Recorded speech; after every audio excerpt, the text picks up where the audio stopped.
جی سامعین، آپ کا اپنا قاری حاضر ہے ابن صفی کی عمران سیریز کی 18ویں کتاب درندوں کی بستی کی نئی ایپیسوڈ کے ساتھ۔ مجھے امید ہے کہ آپ یقیناً اردو ادب کی اس منفرد تخلیق سے لطف اندوز ہو رہے ہوں گے۔ اگر آپ نے اس سے پہلے والی ایپیسوڈز نہیں سنی تو ہمارے چینل کی پلے لسٹ میں جائیں اور پچھلی تمام ایپیسوڈ سنیں اور اپنے لطف کو دوبالا کریں۔ آئیے سنتے ہیں عمران سیریز کی نئی ایپیسوڈ۔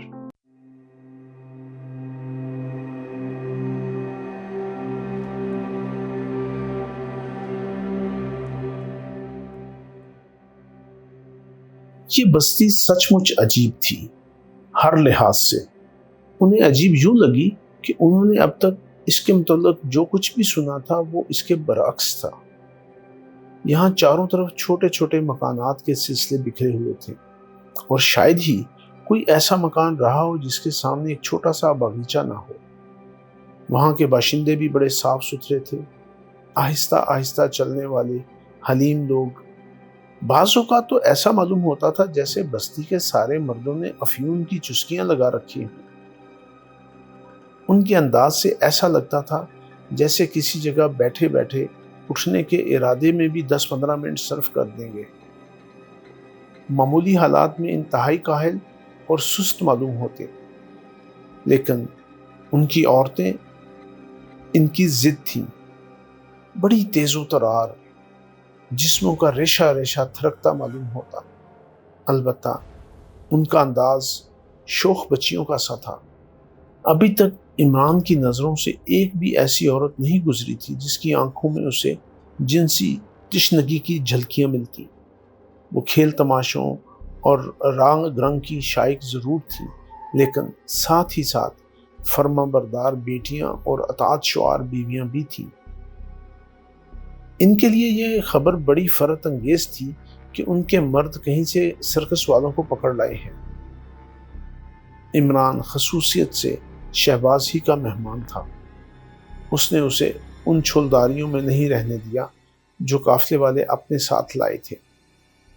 ایک وسیع میدان میں چھولداریاں نصب کر دی گئی تھیں اور قافلہ وہیں اتر پڑا تھا۔ شہباز راستے ہی میں عمران سے بے تکلف ہو گیا تھا، یا پھر یہ کہا جا سکتا ہے کہ عمران ہی اس سے بے تکلف ہو گیا تھا۔ ظاہر ہے اگر عمران اس کے مواقع نہ پیدا کرتا تو شہباز کی بے تکلفی کا سوال ہی نہیں پیدا ہو سکتا تھا۔ قافلے والوں کا انتظام ہو جانے کے بعد وہ اسے اپنے گھر لیتا چلا گیا۔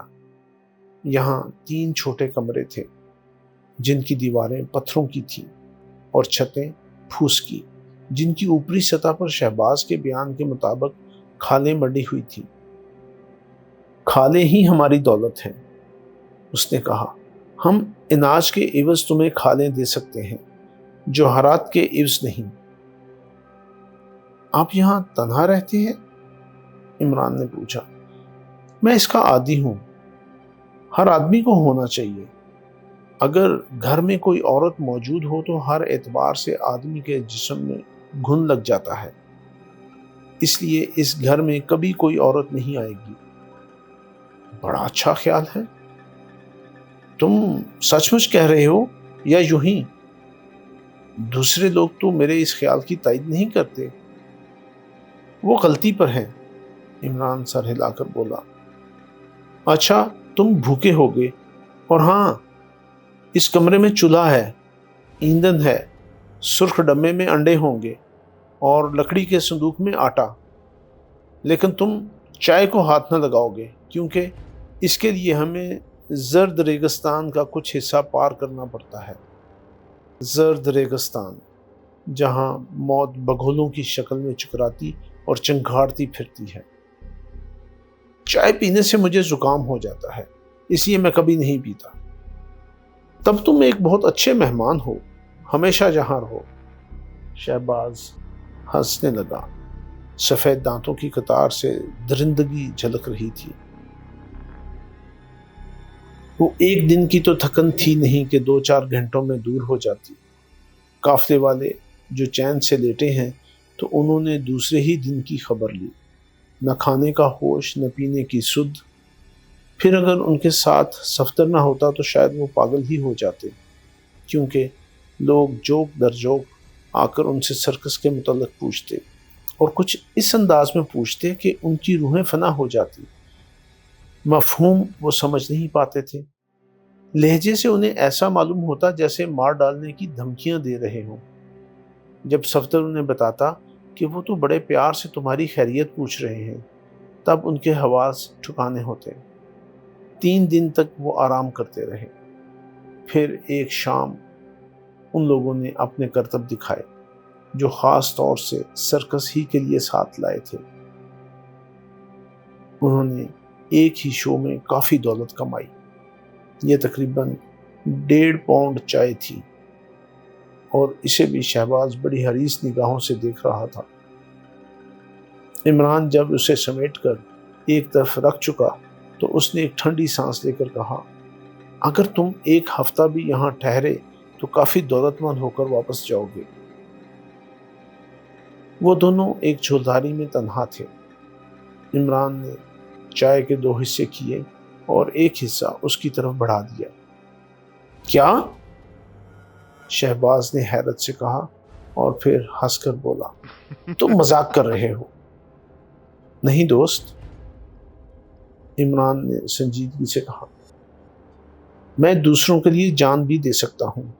یہ تو صرف چائے ہے، دنیاوی دولت جو معدے میں پہنچنے کے بعد ہضم ہو جاتی ہے۔ تم سنجیدگی سے کہہ رہے ہو؟ شہباز کی حیرت اب بھی برقرار تھی۔ ہاں دوست، بالکل سنجیدگی سے۔ پھر سوچ لو، اتنی چائے کے عوض تمہیں 20 کھالیں مل سکتی ہیں۔ 20,000 کھالیں تم پر نثار کر سکتا ہوں۔ آج کل تم جیسے دوست کہاں ملتے ہیں؟ تم مجھے شرمندہ کر رہے ہو۔ شہباز یک بیک بگڑ گیا۔ میں چھرا مار کر تمہاری آنتیں باہر نکال دوں گا۔ عمران اپنا پیٹ کھول کر کھڑا ہو گیا اور مسکرا کر بولا، پیارے سردار شہباز کے ہاتھوں مرنا میں بے حد پسند کروں گا۔ پیٹ کھولنے پر وہ غصے ہی کی حالت میں ہنس پڑا۔ پھر کچھ دیر تک خاموشی سے عمران کو گھورتے رہنے کے بعد بولا، کیا تم اپنے سرکس میں مسخرے کی حیثیت سے کام کرتے ہو؟ ہاں، کبھی کبھی، عمران نے سر ہلا کر کہا۔ شہباز نے آدھی چائے سمیٹ کر اپنے قبضے میں کی اور پھر کچھ کہنے ہی والا تھا کہ ایک آدمی چھلداری میں گھس آیا۔ وہ بھی شہباز ہی کو کھا جانے والی نظروں سے دیکھتا رہا۔ پھر جیب سے لوہے کا ایک چھوٹا سا حلقہ نکال کر اسے دکھاتا ہوا بولا، اس کے نام پر میں تم سے پوچھتا ہوں کہ تم ان لوگوں کو یہاں کس کی اجازت سے لائے ہو؟ کیا اس خطے میں کوئی مجھ سے بھی زیادہ طاقتور ہے؟ شہباز زمین پر پیر پٹک کر دھاڑا۔ ہاں یقیناً، وہ جو غاروں میں رہتا ہے، جو مویشی نہیں پالتا پھر بھی اس کے سامنے کھالوں کے انبار لگے رہتے ہیں، اور جس پر زرد ریگستان کی ریت کا ایک ذرہ بھی آج تک نہیں پڑا، لیکن اس کے باوجود بھی وہ چائے پی سکتا ہے، اور جس کے ایک اشارے پر تم سب موت کے گھاٹ اتارے جا سکتے ہو۔ جاؤ! شہباز دروازے کی طرف ہاتھ اٹھا کر بولا، اسے علم ہے کہ مجھے اس کی ذرہ برابر بھی پرواہ نہیں ہے۔ اس سے کہہ دینا کہ اگر اس نے اس آبادی کی طرف نظر بھی اٹھائی تو پورے شکرال میں خون کی ندیاں بہیں گی۔ تم غلط فہمی میں مبتلا ہو شہباز۔ وہ آدمی طنزی انداز میں مسکرا کر بولا، اس بستی کا ایک کتا بھی تمہارا ساتھ نہیں دے گا۔ غار والے کا نام سنتے ہی ان سب کے اجداد اپنی قبروں میں کروٹیں بدلنے لگیں گے۔ میں اکیلا ساری بستی کو للکار سکتا ہوں، تم دفع ہو جاؤ۔ اچھی بات ہے، وہ اسے کینہ توز نظروں سے دیکھتا ہوا بولا۔ آدھی چائے آپ لے لیجئے، آخر اس میں خفا ہونے کی کیا بات ہے؟ عمران جلدی سے بول پڑا اور شہباز اسے اس طرح گھورنے لگا جیسے کچا ہی چبا جائے گا۔ وہ اپنی خوشی سے دے رہا ہے، تم دخل انداز نہیں ہو سکتے۔ وہ آدمی چائے کی پوٹلی پر ہاتھ رکھتا ہوا شہباز سے بولا، اور عمران نے پھر جلدی سے کہا، جی ہاں شوق سے، آپ ہی کی ہے۔ وہ آدمی پوٹلی کو اٹھا کر چھلداری سے باہر نکل گیا۔ تم بالکل گدھے ہو، بالکل احمق، شہباز دانت پیس کر بولا۔ کیوں سردار؟ نہیں، میں نے اچھا کیا، خام خواہ آپ دونوں میں لڑائی ہو جاتی۔ ارے وہ گیدڑ مکار، اس کی مجال تھی، اس کا غار والے سے کوئی تعلق نہیں، اسے کہیں سے ایک کٹالی مل گئی ہے اور وہ اسی طرح لوگوں کو دھمکیاں دے کر اپنا پیٹ پالتا ہے۔ اب میں کیا جانوں، میں سمجھا تھا شاید وہ بھی کوئی سردار ہے۔ چپ رہو، شہباز اسے مکہ دکھا کر بولا۔ چلو اب مجھے نیند آ رہی ہے۔ وہ دونوں گھر کی طرف روانہ ہو گئے۔ راستے میں عمران نے پوچھا، غار والا کون ہے؟ ایک خبیث جس کے جسم میں سور کی روح موجود ہے۔ برا آدمی ہے؟ عمران نے پوچھا۔ بہت برا، اسے کچھ بھی نہیں کرنا پڑتا، پھر بھی اس کے سامنے دولت کے انبار لگے رہتے ہیں۔ نہ وہ مویشی پالتا ہے اور نہ کبھی گھوڑے پر بیٹھتا ہے، اس کے باوجود بھی اس کے سامنے کھالوں کے ڈھیر نظر آتے ہیں۔ جادوگر ہے؟ جادوگر ہی سمجھ دو۔ میں تمہیں بتاؤں، اس نے ہمیشہ مفت کے ٹکڑے توڑے ہیں۔ آج سے 5 سال پہلے ہم اس پر ترس کھا کر اس کا پیٹ بھر دیا کرتے تھے اور وہ ہمیں ترقی اور خوشحالی کی دعائیں دیا کرتا تھا۔ پھر اچانک وہ ہم سب سے زبردستی اپنا حق وصول کرنے لگا۔ نہ جانے کیسے اس نے شکرال کے چھٹے ہوئے بدماشوں سے ساز باز کر لی۔ وہ اس کی حفاظت کرتے ہیں اور وہ شکرال کے سارے علاقوں سے خراج وصول کرتا ہے۔ اس کے آدمی کہتے پھرتے ہیں کہ اس کی مٹھی میں موت و حیات ہے۔ اس کی برکت سے شکرال میں مائیں نر بچوں کو جنم دیتی ہیں اور اس کا غصہ موت کی شکل میں ظاہر ہوتا ہے۔ اس کے قبضے میں آسمان پر چمکنے والی بجلی ہے۔ وہ جب چاہے جس وقت چاہے پوری بستیوں کو تباہ کر سکتا ہے۔ واہ بھئی، خدائی کا دعویٰ کر بیٹھا ہے؟ عمران بڑبڑایا۔ نہیں، وہ کہتا ہے کہ خدا نے اسے برائیاں دور کرنے کے لیے دنیا میں بھیجا ہے۔ تو پیغمبر ہے۔ کوئی بھی ہو، لوگ اس سے خوف کھانے لگے ہیں، اس سے نہیں بلکہ ان پراسرار قوتوں سے جو اس کے قبضے میں ہیں۔ ہم شکرالی صرف گھوڑے کی پشت ہی پر مرنا پسند کرتے ہیں، خواہ ہمارے ہاتھ میں بندوق ہو خواہ تلوار۔ ہم ہر وقت موت کے استقبال کے لیے تیار رہتے ہیں، مگر وہ موت ہمیں پسند نہیں ہے جو غار والے کی طرف سے ہم پر نازل ہوتی ہے۔ وہ موت کیسی ہوتی ہے دوست؟ عمران نے آہستہ سے پوچھا۔ یہی کہ آدمی رات کو سوئے اور اسی بستر سے اس کی لاش اٹھانی پڑے۔ کیا یہ اکثر ہوتا ہے؟ ہاں، جس پر بھی غار والے کا عذاب نازل ہوتا ہے اس کا یہی حشر ہوتا ہے۔ یعنی وہ اسے پہلے ہی سے اس کی موت کی اطلاع دے دیتا ہے؟ عمران نے پوچھا۔ ہاں، وہ کہتا ہے کہ تم فلاں دن کا سورج نہ دیکھ سکو گے اور پھر تم سچ مچ اس صبح کا سورج نہیں دیکھ سکو گے۔ دوسرے کو تمہیں تمہارے بستر سے اٹھانا پڑے گا۔ کیا آج تک کوئی بھی نہیں بچ سکا؟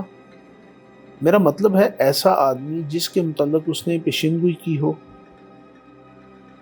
دوسروں کے متعلق میں نہیں کہہ سکتا، لیکن ایک بار میں ہی بچ چکا ہوں۔ وہ کیسے؟ ارے تم تو دماغ چاٹنے لگے۔ شہباز جنجلا گیا۔ بس اب خاموش رہو، گھر پہنچ کر بتاؤں گا۔ عمران خاموش ہو گیا۔ وہ دونوں گھر پہنچے، کھانا کھایا اور شہباز چائے کے لیے پانی رکھ کر مسکراتا ہوا عمران کی طرف مڑا۔ یار صف شکن، تم مجھے اکثر یاد آیا کرو گے، پتہ نہیں کیوں میں تم سے بہت مانوس ہو گیا ہوں۔ یہی حال میرا بھی ہے سردار شہباز، عمران نے سر ہلا کر کہا۔ مگر تم ایک بار غار والے کی بددعا سے کیسے بچے تھے؟ میں نے وہ رات بستر کی بجائے گھوڑے کی پیٹھ پر گزاری تھی۔ پھر اس کے بعد کیا ہوا؟ کچھ بھی نہیں۔ پھر وہ شاید اس کے متعلق بھول ہی گیا تھا۔ لیکن اس نے تمہیں بددعا کیوں دی تھی؟ میں نے ایک کٹالی والے کو مار ڈالا تھا۔ کٹالی والا؟ میں نہیں سمجھا۔ ابھی جو تم سے چائے اینٹ لے گیا ہے کٹالی والا ہی بن کر آیا تھا۔ ہر بستی میں 2-4 کٹالی والے رہتے ہیں۔ یہ دراصل اسی غار والے کے آدمی ہیں۔ تم نے دیکھا تھا کہ نہیں؟ اس نے لوہے کا ایک چھلا نکال کر مجھے دکھایا تھا۔ وہی کٹالی ہے، غار والے کا نشان۔ لوگ کٹالی والوں سے ڈرتے ہیں۔ اگر 2 آدمی کہیں لڑ رہے ہوں اور کوئی کٹالی والا پہنچ جائے تو وہ اس طرح ایک دوسرے سے الگ ہٹ جائیں گے جیسے کسی غیبی طاقت نے انہیں الگ کر دیا ہو۔ ہاں، تو ایک بار میں بھی ایک آدمی سے الجھ پڑا تھا۔ ایک کٹالی والا ہماری طرف بڑھا۔ پہلے میں نے اسی کو ختم کر دیا، پھر اس دوسرے آدمی کی ٹانگیں چیر ڈالی۔ تم شراب نہیں پیتے کیا؟ نہیں، عمران بولا۔ کیا شراب تمہیں آسانی سے مل جاتی ہے؟ شراب تو شکرال ہی میں بنتی ہے، وہ ہمیں باہر سے نہیں منگوانی پڑتی، بلکہ ہم خود باہر والوں کو شراب دیتے ہیں اور اس کے عوض ان سے بندوقیں، کارتوس اور ریوالور لاتے ہیں۔ شکرال کسی شراب تمہیں ساری دنیا میں نہیں ملے گی۔ وہ پھٹے ہوئے دودھ کے پانی اور انگور کے لہن سے تیار کی جاتی ہے۔ مجھے اس غار والے کے متعلق بتاتے رہو شہباز۔ کیا اس کا تذکرہ تمہیں اچھا لگتا ہے؟ شہباز نے غصیلے لہجے میں پوچھا۔ نہیں، اس سے نفرت معلوم ہوتی ہے، مگر وہ مجھے عجیب لگتا ہے۔ کیا تم عجیب قسم کی باتیں سننا پسند نہیں کرو گے؟ اگر وہ نفرت انگیز ہوں تو میں انہیں سننا پسند نہیں کروں گا۔ عمران خاموش ہو گیا۔ پھر کچھ دیر بعد شہباز چائے لایا۔ عمران سوچ رہا تھا کہ مطلب کی گفتگو چھیڑے یا نہ چھیڑے۔ ہو سکتا ہے شہباز ہی اس سازش کا سرغنہ ہو جس کی کڑیاں اسے اپنے ملک میں ملی تھی اور جن کی بنا پر اسے شکرال کا سفر کرنا پڑا تھا۔ آخر شہباز خود ہی بولا، میں اس کا نفرت انگیز تذکرہ ضرور کروں گا تاکہ اس وقت تک میرے سینے میں اس کے خلاف آگ بھڑکتی رہے جب تک کہ میں اسے نہ مار ڈالوں۔ وہ فرنگیوں کا دوست ہے سفسکن، اور ہم نے آج تک اپنی سرزمین پر کسی فرنگی کا ناپاک وجود نہیں برداشت کیا۔ اب یہاں فرنگی آتے ہیں اور ان کے پاس کٹالیاں ہوتی ہیں، اور ان کٹالیوں کی وجہ سے ان پر کوئی ہاتھ اٹھانے کی ہمت نہیں کرتا۔ فرنگیوں نے اپنی عورتیں اسے پیش کی ہیں۔ اس کے پاس کئی فرنگی عورتیں ہیں جو اس کے ساتھ غاروں میں رہتی ہیں۔ عمران کی دلچسپی بڑھ گئی۔ اس نے کہا، اور وہ واقعی تمہاری سرزمین کو ناپاک کر رہا ہے؟ میں نے شکرال کے متعلق سنا تھا کہ وہاں کے لوگ بڑے غیور اور خوددار ہیں، مگر اب تمہاری عورتیں دوغلے بچے جنیں گی۔ کیا بکتے ہو؟ شہباز چائے کی پیالی فرش پر پٹک کر کھڑا ہو گیا۔ اس کا ہاتھ ریوالور کے دستے پر تھا۔ میں ٹھیک کہہ رہا ہوں، جہاں فرنگیوں کے قدم جاتے ہیں وہاں بد چلنی اور آوارگی پھیلتی ہے۔ عورتیں ننگی ہو کر ناچنے لگتی ہیں اور مرد ڈر کے مارے اپنا منہ پھیر کر کھڑے ہو جاتے ہیں۔ خاموش، تم اپنا منہ بند رکھو ورنہ… اس نے ریوالور ہولسٹر سے کھینچ لیا تھا۔ عمران کے سکون اور اطمینان میں کوئی فرق نہ آیا۔ اس نے مغموم لہجے میں کہا، دوست، تم میرے دوست ہو۔ میں تمہارا ہی نہیں بلکہ پورے شکرال کا دوست ہوں۔ مجھے بھی ان فرنگیوں سے بڑی نفرت ہے جو عورتوں کو دوغلے بچے پیدا کرنے پر مجبور کر دیتے ہیں۔ میں نے سنا ہے کہ شکرال میں فرنگی آنے لگے ہیں۔ میں تو اب یہاں سے زندہ واپس نہیں جاؤں گا۔ شہباز اسے رکھ لو، میرے سینے میں دل کی بجائے ایک بہت بڑی چٹان ہے۔ شہباز چند لمحے اسے گھورتا رہا، پھر اس نے ریوالور ہولسٹر میں رکھ دیا۔ عمران اطمینان سے چائے پیتا رہا۔ شہباز اپنا ہونٹ دانتوں میں دبائے فرش کی طرف دیکھ رہا تھا۔ پرواہ نہ کرو، اگر تم اسی وقت اس کے غاروں میں گھسنا چاہو تو میں تمہارا ہاتھ بٹانے کے لیے تیار ہوں، عمران نے کہا۔ شہباز نے اسے غور سے دیکھا اور بولا، ہم دو آدمی کیا کر لیں گے؟ میرے پاس 50 جوان ہیں جو میرے ایک اشارے پر آندھیوں کے رخ موڑ سکتے ہیں، لیکن ان میں سے کوئی بھی اس کے علاقے میں داخل ہونے کی ہمت نہیں کرے گا۔ وہ سبھی اندیکھی موت سے ڈرتے ہیں۔ کیا انہوں نے تمہیں موت سے بچتے نہیں دیکھا تھا؟ دیکھا تھا، مگر وہ محض اسے اتفاق سمجھتے ہیں۔ اور تم کیا سمجھتے ہو؟ میں سمجھتا ہوں کہ اس سور کے پاس غیبی قوتیں نہیں ہیں۔ وہ جسے بھی بددعا دیتا ہے اسے زہر دلوا دیتا ہے۔ میں نے اس دن کچھ بھی نہیں کھایا پیا تھا جس دن مجھے اس کی بددعا کی اطلاع ملی تھی، اور رات بستر پر بسر کرنے کی بجائے گھوڑے پر بسر کی تھی۔ میں تم سے 100% متفق ہوں، عمران نے سر ہلا کر کہا۔ فرنگیوں کے ہتھ کنڈے اسی قسم کے ہیں، مگر شہباز تم بہت چالاک ہو اور مجھے یقین ہے کہ غار والا تمہارے ہی ہاتھوں سے مارا جائے گا۔ شہباز کا چہرہ کسی ایسے بچے کی طرح کھل اٹھا جس سے کوئی غیر متوقع خوشخبری ملی ہو۔ تم آدمیوں کی پرواہ نہ کرو، عمران کہتا رہا۔ میرے پاس بہترین قسم کے جنگجو آدمی ہیں جو کسی موقع پر بھی پیچھے نہیں ہٹیں گے۔ وہ یہ بھی جانتے ہیں کہ فرنگیوں سے کس طرح جنگ کرنی چاہیے۔ میں اپنے ساتھیوں سمیت تمہارا ساتھ دوں گا۔ نہیں، شہباز کی لہجے میں حیرت تھی۔ ہاں دوست، مرد کی زبان ایک، عمران اس کی طرف ہاتھ پھیلاتا ہوا بولا۔ شہباز اس کے ہاتھ پر ہاتھ مار کر کھڑا ہو گیا۔ اچھا دوست، تم دیکھو گے کہ میں کس طرح شکرال کے لیے جان کی بازی لگاتا ہوں۔ میں اس زرغام کوہی کا بیٹا ہوں جس سے سارا شکرال تھر تھراتا تھا۔ کرغال، مقلال اور سرخساں والے اس کے نام سے کانپتے تھے۔ تمہارے تیور کہتے ہیں کہ تم بھی صف شکن ہی ثابت ہوگے۔ تمہارے باپ کا کیا نام تھا؟ سنجیدہ خان محتاط۔ وہ بہت احتیاط سے کام کرتا ہے اور کسی دن بہت احتیاط سے مر جائے گا۔ میں نے آج تک مقلات میں کسی سنجیدہ خان کا نام نہیں سنا۔ نہ سنا ہوگا، وہ کوئی مشہور آدمی نہیں ہے، لیکن میرے لڑکے ضرور بڑے فخر سے کہہ سکیں گے کہ وہ صف شکن کے بیٹے ہیں۔ اچھا دوست، اب مجھے نیند آ رہی ہے، شہباز منہ پر ہاتھ رکھ کر جماہی لیتا ہوا بولا۔ عمران کچھ بھی نہ بولا۔ وہ اب خود بھی اپنے بستر پر لیٹ چکا تھا۔ ان کا بستر بھی عجیب تھا۔